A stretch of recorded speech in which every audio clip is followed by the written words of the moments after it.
Schistosoma హెమటోబియం, వర్గం ప్లాటిహెల్మింథిస్, విభాగం ట్రెమటోడా, క్రమము డైజీనియా.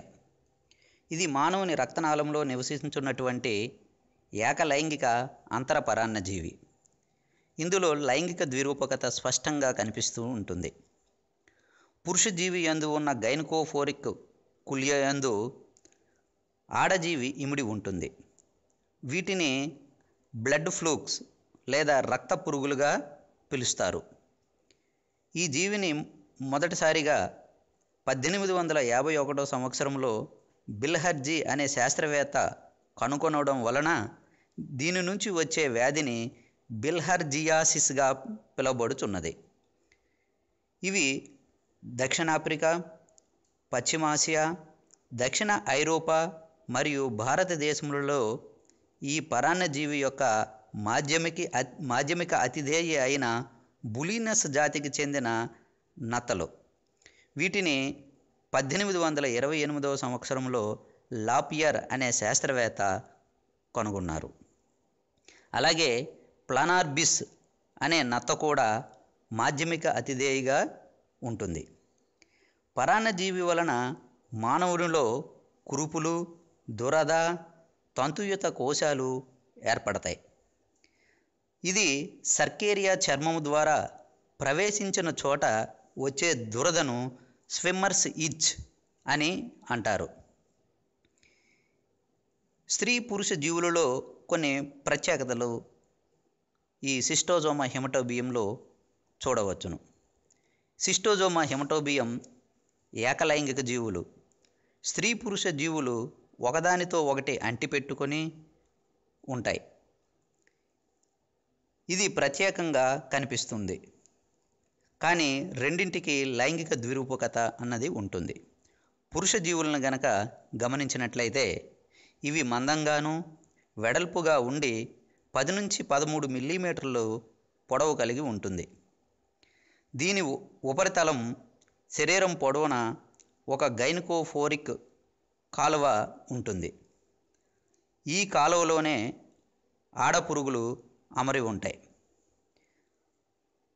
ఆడజీవిని కనుక పరిశీలించినట్లయితే ఆడజీవి మగ పురుగు కంటే సన్నగా, స్తూపాకారంగా ఉండి 2 మిల్లీమీటర్ల పొడవు కలిగి ఉంటుంది.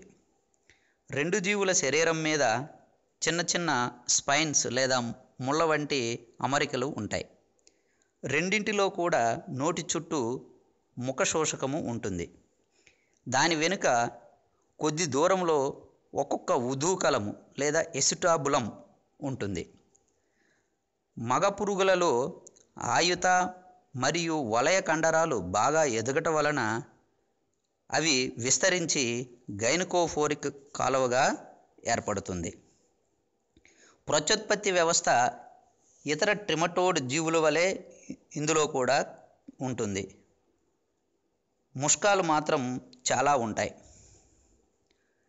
జీవిత చరిత్రను కనుక పరిశీలించినట్లయితే స్త్రీ పురుష జీవులు రెండు అతుక్కుని ఉంటాయని ఇంతకుముందే మనం తెలుసుకున్నాం. స్త్రీ పురుష జీవులు రెండు ఆ విధంగా కలుసుకోవడానికి ముందే పురుష జీవులో ప్రత్యుత్పత్తి అవయవాలు ఎదుగుతాయి. కానీ స్త్రీ జీవులో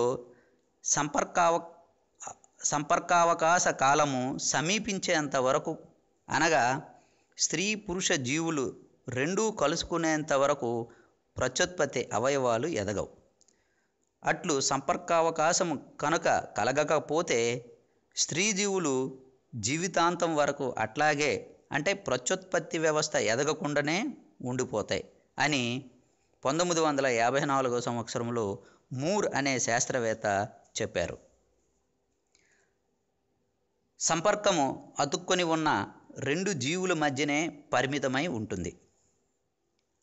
స్త్రీజీవి సంపర్కము పొందిన తర్వాత పురుషజీవిని వదిలి అతి సూక్ష్మమైన రక్తనాళాలలోనికి పోయి అక్కడ తన గర్భాశయములో తయారైన ఎగ్స్ కొద్ది కొద్దిగా అంచెలంచెలుగా విడుదల చేస్తుంది.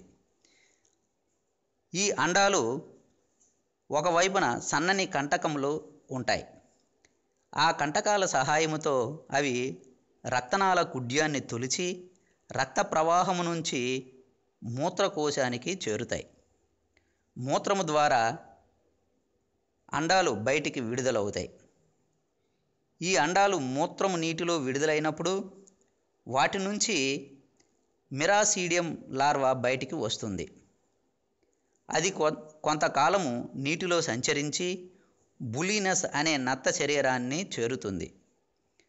నత్త యొక్క మెత్తని కణజాలాలలోనికి చేరిన మిరాసీడియం లార్వా పొడవైన నాళం వంటి స్పోరోసిస్ట్ను ఏర్పరిచి దాని నుంచి రెండవ తరమైన స్పోరోసిస్ట్గా ఏర్పడుతుంది. స్పోరోసిస్ట్ నుంచి సర్కేరియాలు నేరుగా వస్తాయి. అంటే దీనిలో రీడియా దశ అన్నది ఉండదు. సర్కేరియాలు చాలా అధిక సంఖ్యలో ఉంటాయి. వీటి తోక ద్విశూల ఆకారము లేదా ఫోర్క్డ్గా ఉంటుంది. అవి మెటాసర్కేరియాగా మారకుండా మానవులు నీటిలో స్నానం చేసేటప్పుడు చర్మంలోనికి చొచ్చుకొని రక్తనాళాల దగ్గరకు పోతాయి. కొన్ని సమయాలలో నీరు ఆహార వాహికలోనికి తీసుకున్నప్పుడు అక్కడ గల చర్మంలోనికి పోతాయి. ఈ పరాన్నజీవి వలన మూత్ర సంబంధమైన వ్యాధులు వస్తాయి. మూత్రంలో కలిసిన రక్తం రావడం, ఒళ్ళు నొప్పులు, కడుపు ఉబ్బరం మొదలగు జబ్బులు వస్తాయి.